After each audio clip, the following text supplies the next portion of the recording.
Around 2 a.m. on April 6, 2018, a mysterious person walked down a snowy suburban street in Wadsworth, Ohio.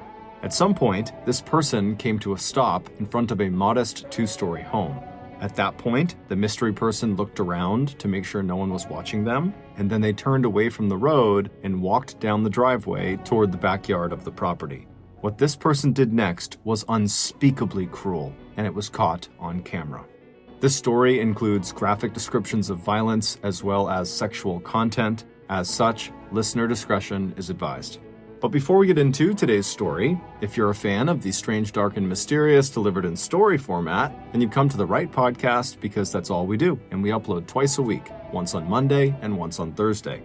So, if that's of interest to you, please invite the 5-star review button to come on over for a fun pizza party, but when they get there, only serve fermented herring. Also, please subscribe to the MrBallen Podcast wherever you listen to podcasts so you don't miss any of our weekly uploads. Okay, let's get into today's story.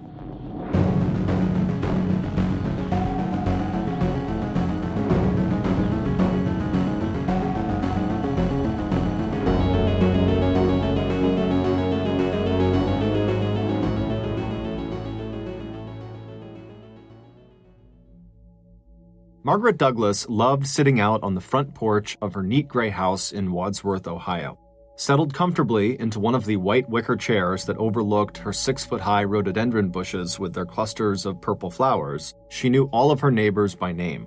And she also knew by heart the daily rhythms of this quiet street in a town of fewer than 2,400 residents.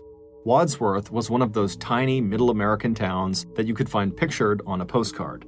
And since Margaret and her husband had arrived in this town back in 1959, not much had changed. Now, in the early spring of 2018, Margaret was 98 years old, and the chilly April air was still keeping her inside. But even though Margaret lived alone these days, she had plenty of wonderful memories to keep her company, along with regular visits from a few close relatives and from a few of the neighbors who had become her good friends. Margaret had been born in 1919, just 1 year after World War I had come to a bloody close. By the time Margaret was just 25 years old, she had already lived through Prohibition, which was a 13-year-long ban on the production, sale, and consumption of alcohol in the United States, and she'd also lived through the Roaring Twenties and the Age of Jazz, which was a period in the 1920s and the 1930s.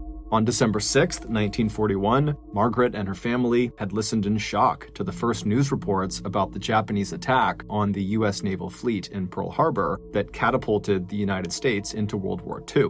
And it was after World War II ended in 1945 that Margaret, at the age of 39, met and married her husband, Donald Douglas, a World War II U.S. Army veteran. For her whole life, Margaret had been a person who held firm opinions and wasn't afraid to share them with the world. And in her husband, Donald, Margaret had found the perfect match. Once they were married and settled into their 3-bedroom house in Wadsworth, together they bucked convention. Instead of having children, they centered their lives around each other, on travel, and on their careers. Margaret loved her job in nearby Akron, Ohio, where she worked at O'Neill's, which was one of the biggest and most glamorous department stores in the state. As for Donald, he proudly told people he worked at the Ohio Match Company, the world's largest producer of wooden and paper matches. And during the 41 years that the couple was married, they would live through the ups and downs of history together. The Civil Rights Movement, the first moonwalk, the Korean and Vietnam Wars, the hippie movement of the 1960s, the age of rock and roll, and the Gulf War in 1991. When Donald passed away in May of 2000 at the age of 80, Margaret, who would turn 81 that year, chose to carry on living the kind of life that she and Donald had enjoyed as a couple. Her first decision was to remain right where she was, living in the house at 359 Portage Street in Wadsworth that held so many happy memories for her and her late husband. She might not have Donald by her side anymore, but, as her nephew Howard Leisure and his wife Cindy knew, Margaret had never been a quitter, and she'd always had this wonderful appetite for life. Over the next couple of decades, Margaret, who was now a widow, spent most of her time socializing with friends or gardening or reading books or watching TV, and she also spent a lot of time watching from her front porch one procession after another of neighborhood kids growing from toddlers to teenagers. Even in 2018, when Margaret was 98 years old, she still kept busy and enjoyed good health. Despite spending more and more time inside of her home, she still cared very much about her physical appearance, she kept up with the news, and she still very much looked forward to her regularly scheduled appointments with her hairdresser. Margaret's philosophy on life was simple. The world changed, and so she needed to change right along with it. On the morning of Thursday, April 5th of 2018, Margaret woke up and made her way to the front door to collect her newspaper. When she opened the door, she saw gray clouds in the sky and felt the chilly spring air blow across her face. She could already tell she would not be spending any time outdoors that day. Her body just could not handle the cold anymore. So, after getting dressed and eating her breakfast, Margaret sat in her favorite armchair in the living room and read a book and also watched some TV. She made 2 more light meals for herself that day, taking her time after each one to wash and dry her dishes, and she also set aside a few bills and notices that she knew she would need to get to in the next couple of days. As it grew dark outside, Margaret climbed the steps to the second floor of her house and got herself ready for bed. After washing up and putting on her nightdress, she went back down the stairs and curled up on the couch to read a bit more of her book and catch a little more TV before going to sleep. A little while later, as snowflakes fell outside of her window, Margaret decided that she was so cozy right there in her warm living room that she would just sleep down there on her couch that night. After turning off the TV and setting her book on the table nearby, Margaret snuggled down into her pillow and closed her eyes. Before she actually fell asleep, it hadn't even crossed her mind to get up and go make sure the front and back doors of her house were locked. She had lived in that house for more than 70 years and had stopped locking the doors a long time ago. 3 days later, at 9 a.m. on Monday, April 9th, the Wadsworth Police Department got a call from Margaret's nephew, Howard Leisure, who lived in a town just outside of Wadsworth about 40 minutes away. Howard told police that the day before, one of Margaret's neighbors had noticed newspapers were piling up against her front door, and when he, Howard, had tried calling her, she had not picked up, and considering her age, he was concerned about her. So, police immediately sent a patrol officer to 359 Portage Street for a welfare check. When officers arrived at Margaret's house, they found the front door was unlocked, so they stepped inside the residence and called out for Margaret, but the house was silent. They began searching the property, but there was no sign of a disturbance, nor was there any sign of Margaret, except that her walker, which she took everywhere with her, was still neatly tucked behind a well-used armchair in the living room. Finally, after searching the whole house and finding nothing, the police called back to their station and filed a missing person report. Then, the police who had done the search contacted Howard and his wife to inform them of the situation and to ask them to come to Wadsworth to assist in the search for Margaret.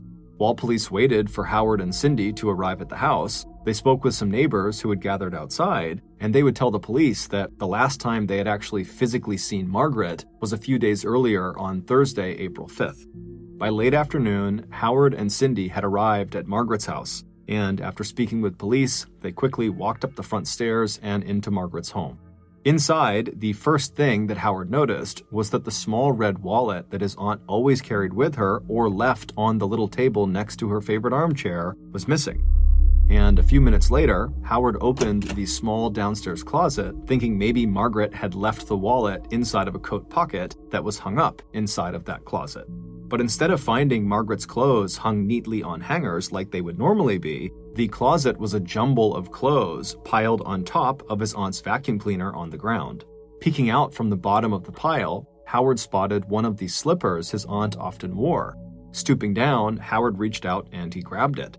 Seconds later, the police and Cindy would hear Howard let out a scream of pure horror. They ran from the living room and found Howard on the ground, recoiling in shock and pointing at the open closet in front of him. Within minutes, there were dozens of police and emergency vehicles outside of 359 Portage Street. As neighbors looked out their windows to see what was happening on an otherwise cold and quiet Monday evening, a patrol officer was already blocking off the perimeter of Margaret's property with bright yellow crime scene tape.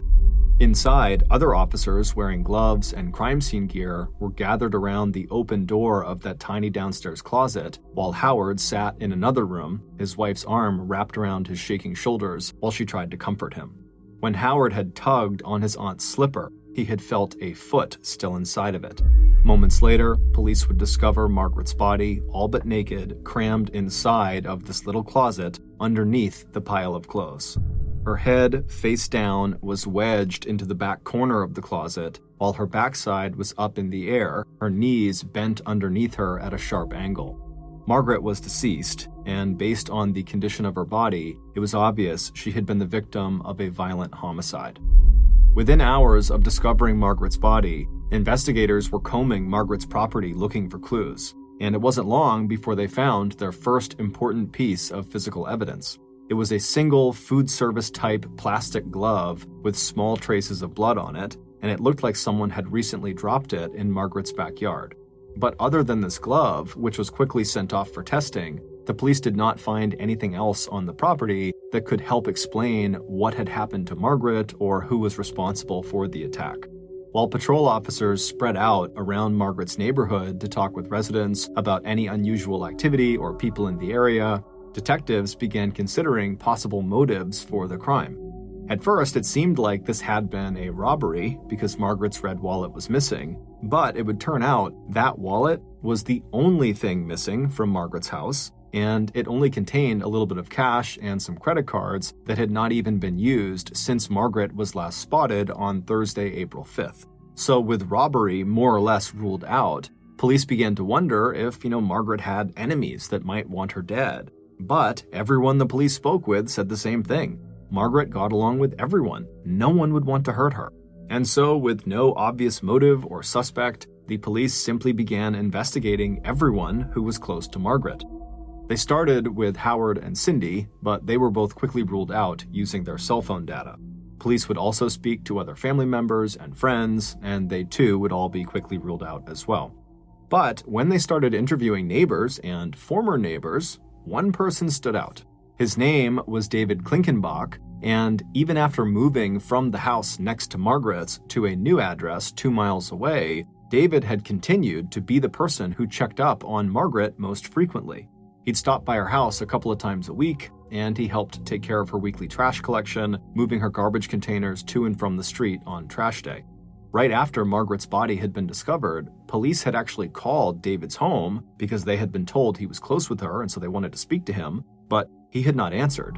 Instead, police found him right outside of her house, pacing around chain-smoking cigarettes and telling anyone who would listen that he was very nervous about his fingerprints being all over the inside of Margaret's home.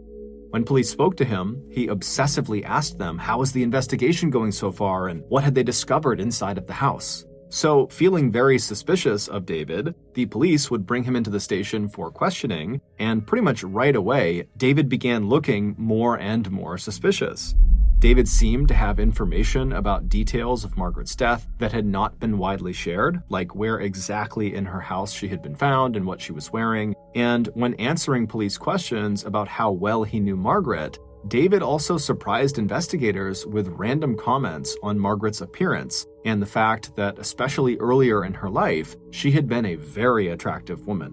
But by the end of Wednesday, April 11th, so 2 days after the discovery of Margaret's body, David would be ruled out as a suspect.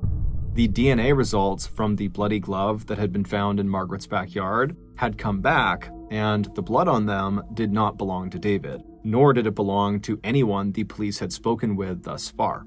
Additionally, Margaret's autopsy had come back, and her time of death was listed as sometime around Friday, April 6th, and the data from David's cell phone showed he was not near her property at that time. So now, with the residents of Wadsworth starting to press law enforcement for answers, police were forced to regroup and take a different approach to finding out who in this quiet, pretty town would have wanted to kill a seemingly harmless 98-year-old woman. The only thing that seemed even remotely promising as another possible lead were reports from neighbors that in the weeks leading up to Margaret's death, there had been a rash of minor car break-ins. Nothing very serious, just a few car owners who had told police that their unlocked vehicles had been rifled through and small items like change and dollar bills had been taken. But these crimes of opportunity made police wonder if the perpetrator had started to check for unlocked homes as well as unlocked cars. Maybe they had tried Margaret's front door, they had found it open, and before long, what started as a robbery turned into a murder.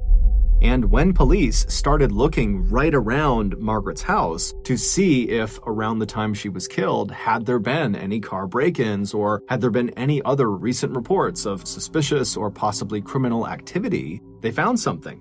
A carjacking had been reported right near Margaret's house on April 8th, so this would have been one day before Margaret's body was found. So the police tracked down the person who owned the vehicle that had been stolen. The owner was a 50-year-old church worker named Paul Shalit. Police expected this interview to be fairly simple and straightforward, but it wasn't. When police visited Paul at his house and asked him to describe what happened, he came across as very nervous and evasive.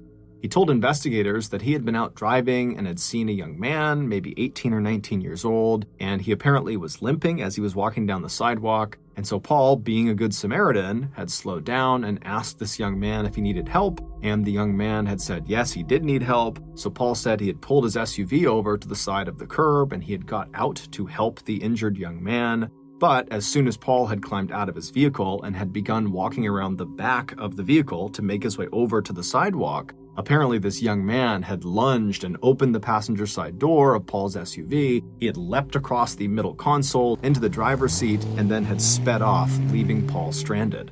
However, this story didn't really make sense to police because, according to the report, Paul's car had been found almost immediately and right down the street, totally undamaged. And after police wrapped up this first interview with Paul, they would review security footage of the carjacking that had been captured by cameras on a nearby building, and they saw firsthand that Paul's story was just not lining up.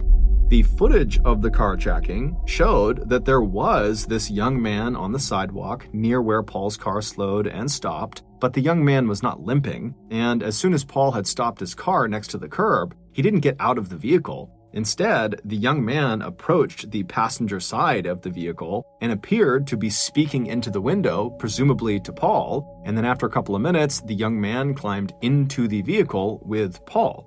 And then a few minutes later, Paul would suddenly jump out of the car, and the car, with the young man still inside of it, would take off down the road. So the police went back to Paul's house to question him again, and when confronted with the security footage of the carjacking, Paul would eventually tell police the truth. It would turn out the carjacking actually started as an encounter that Paul had set up using the social networking site Grindr that caters to people who identify as gay, bi, trans, and queer. According to Paul, he and the young man had met as planned and had begun a sexual encounter inside of Paul's SUV. But then, according to Paul, the young man, quote, snapped.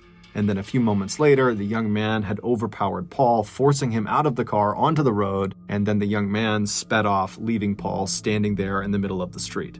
And then when the car was recovered later that day down the road, the young man was not found. When asked by detectives to provide contact information for this young man/carjacker, Paul would tell them that he was so embarrassed about what had happened that he had actually deleted all remnants of this young man from his phone. Meaning he had completely deleted his Grindr account and so could not recover it, and he also had deleted the contact information for this young man that he had stored directly on his phone. So with no way of finding or identifying this carjacker, the police were forced to just wait and hope this mystery carjacker eventually turned up. A few days later, on Friday, April 13th, roughly 1 week after Margaret was killed, the Wadsworth police got a call from a local construction site reporting that someone had broken into one of their trailers. When investigators arrived at the scene of the break-in, the first thing they did was search the area. And behind the trailer that had been broken into was a cell phone lying in the dirt. The police would quickly unlock the phone and discover that its owner was a teenage boy whose name was already very familiar to Wadsworth police, Zach Thronson. Zach was a troubled young man who had previously gotten in trouble for petty theft as well as breaking into people's cars. And so naturally, the police thought Zach not only must have robbed this construction site, but almost certainly had to be the mystery carjacker they were looking for. And if that was true, maybe Zach had something to do with Margaret's murder. When police tracked Zach down, they found him asleep in his car in the parking lot at a local high school, and when they looked in the driver's window at him, police immediately noticed that his knees were all cut up, and these cuts looked recent. Waking up to see police tapping on his car window, Zach was nervous as well as startled, but he quickly agreed to come into the police station to answer a few questions. Initially, Zach denied that he had anything to do with the break-in at the construction site, but once police showed him his cell phone and they told him where they had found it, Zach's shoulders slumped and his head fell forward as he gripped his knees, and he took a deep breath as he stared at the floor, and then when he looked up again at the detectives, Zach sighed and said, "Okay, yes, I was at the construction site last night." But when investigators asked him if he had also committed the carjacking 5 days earlier, Zach seemed to perk up and said, "No, I really have no idea about that. I definitely did not steal anyone's car." And when police dug into this and really put him on the spot about it because they didn't really believe him, Zach stuck to his story and said, "Look, I've committed other robberies, but not this one."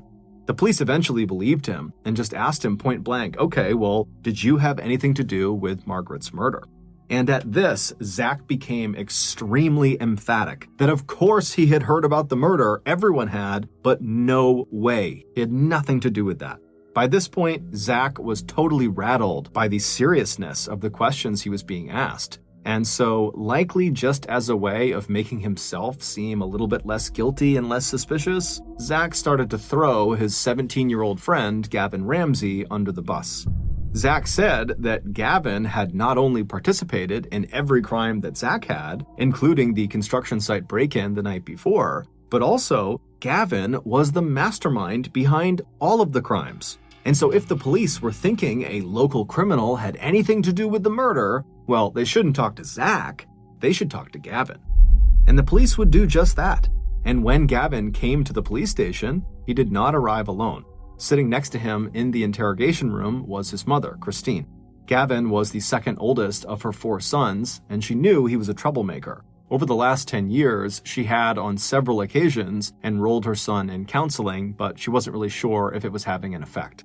It wasn't long into Gavin's interview before Gavin, like Zach, admitted that he had done some small stuff. He'd taken a little money from some cars recently, and he'd probably been the subject of a few noise complaints from neighbors, but that was it. When he was told that his friend Zach had placed him at the scene of the much more serious crime of breaking into the trailer at the construction site, Gavin hung his head momentarily, but then looked up and said, "Okay, yes, I was involved in that incident too."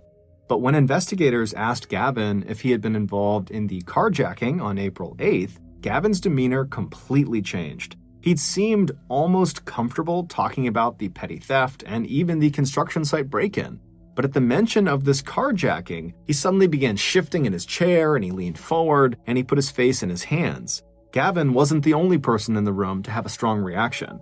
After hearing about this carjacking, Gavin's mom looked at her son and said, "Carjacking? Really?" But once detectives began describing some of the details of the carjacking, how it had started with a sexual encounter between the carjacker and the victim, Paul, Christine suddenly became far less worried that her son had potentially committed a carjacking and now was just worried that he had been potentially sexually assaulted during the carjacking.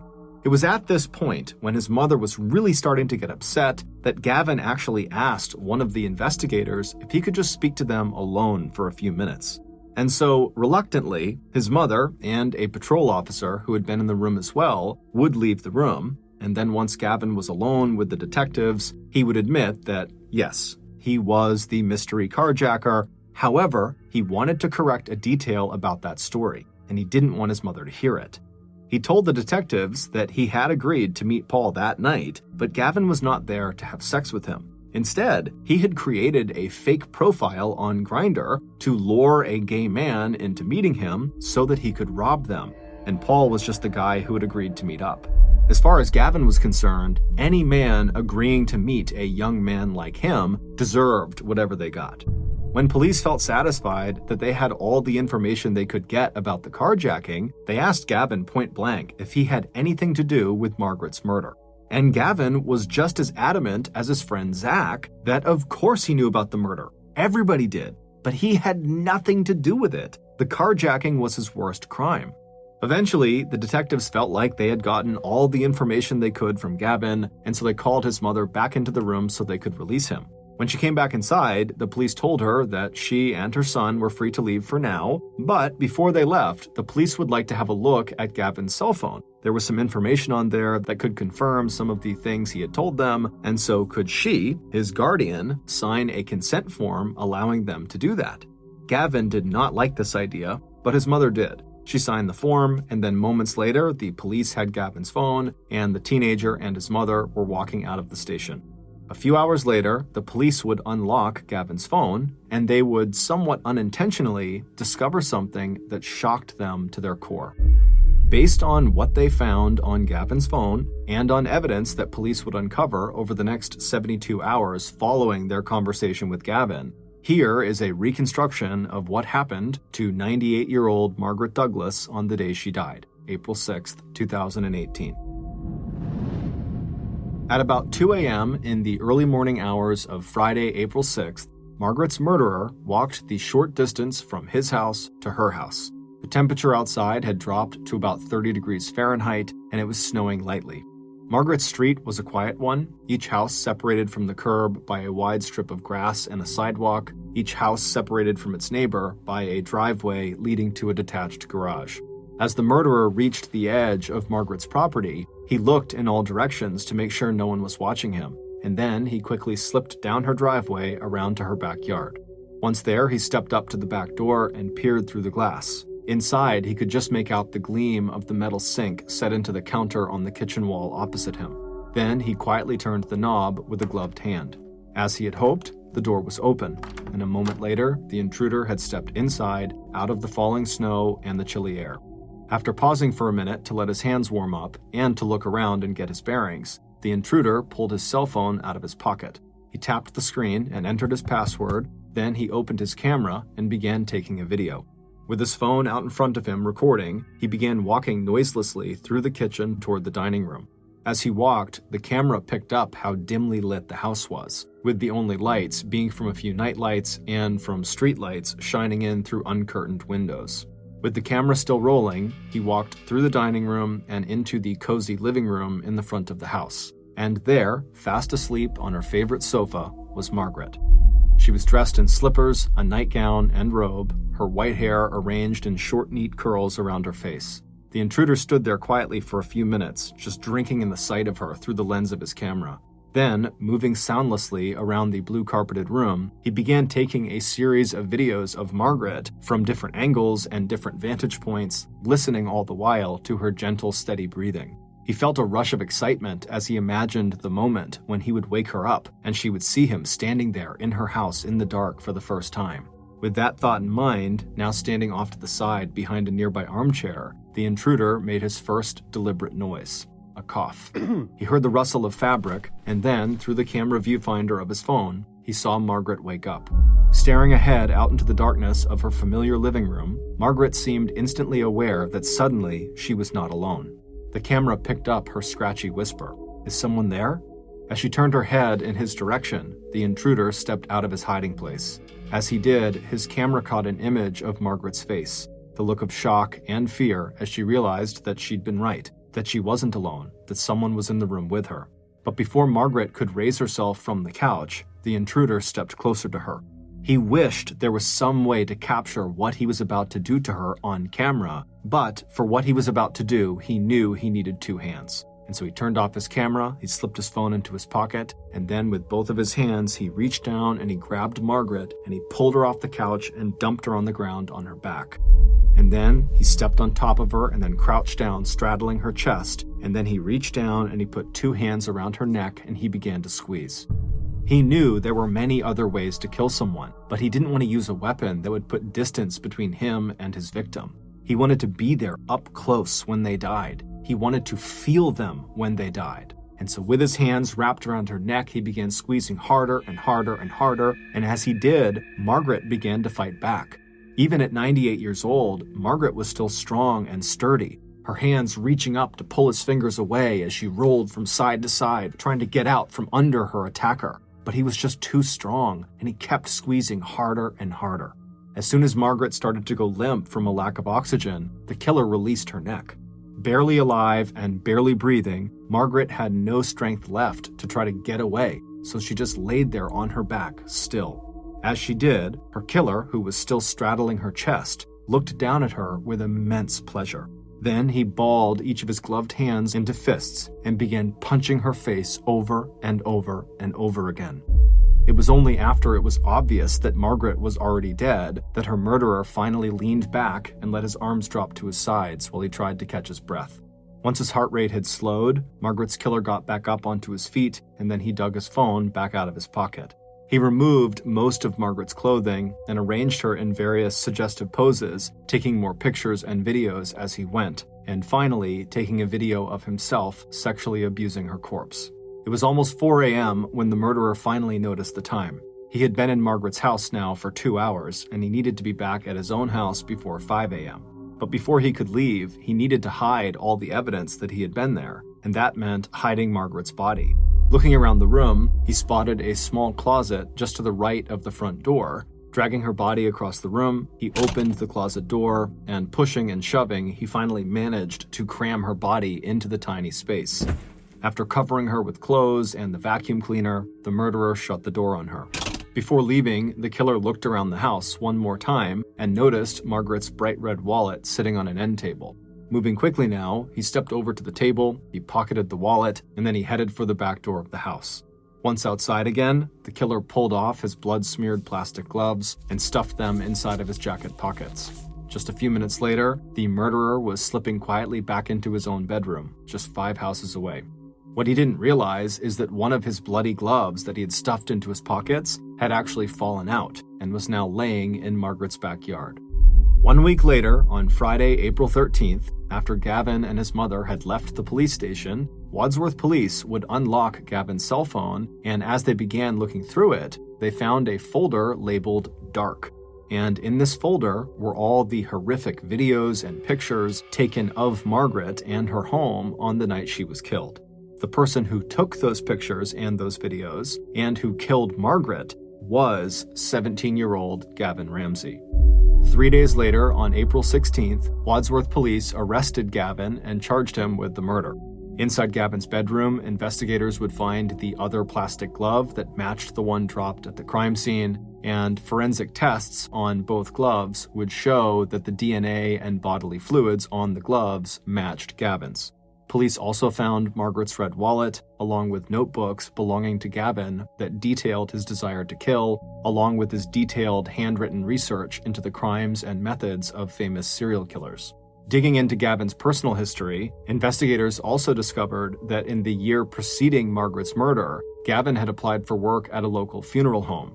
This fact would be significant in light of a later court-ordered psychiatric report that showed that Gavin found sex with corpses exciting. Police theorized that Gavin, who had once gone to Margaret's house to ask if he could help her out with some yard work, which she didn't hire him for, chose Margaret as his victim because of her advanced age and lack of home security. In November 2018, 7 months after Margaret's murder, Ohio state prosecutors won a legal ruling that would allow the videos and images from Gavin's cell phone to be used as evidence against him in a public trial where Gavin would be charged as an adult. In response to this ruling, Gavin avoided a public trial by pleading no contest to 9 charges that included aggravated murder, aggravated burglary, kidnapping, and gross abuse of a corpse. Although Gavin's mother, Christine, told the judge at a sentencing hearing on January 4, 2019, that Gavin's aggressive behavior and poor judgment were caused by his pediatrician misprescribing the antidepressant Zoloft that Gavin was taking at the time of the murder, the judge ultimately sentenced Gavin to life in prison at Grafton Correctional Institution, an adult facility located 40 minutes to the northwest of Wadsworth. On Monday, April 16th, the same day that Gavin was arrested and charged with the murder, 98-year-old Margaret Douglas was laid to rest right beside her husband Donald on a quiet grassy slope in the Ohio Western Reserve National Cemetery. On her headstone, it just reads, "In God's hands, in our hearts." Thank you for listening to the Mr. Ballen Podcast. If you got something out of this episode and you haven't done this already, Please invite the 5-star review button to come on over for a fun pizza party, but when they get there, only serve fermented herring. Also, please subscribe to the Mr. Ballen Podcast on Spotify, Apple Podcasts, Amazon, Google, and anywhere else you get your podcasts. This podcast airs every Monday and Thursday morning, but in the meantime, you can always watch one of the hundreds of stories I have posted on my YouTube channel, which is just called Mr. Ballen. If you want to get in touch with me, please follow me on any major social media platform and then send me a direct message. My username on all platforms is just @MrBallen, and I really do read the majority of my DMs. Lastly, we have some really cool merchandise, so head on over to shopmrballen.com to have a look. So that's going to do it. I really appreciate your support. Until next time, see ya.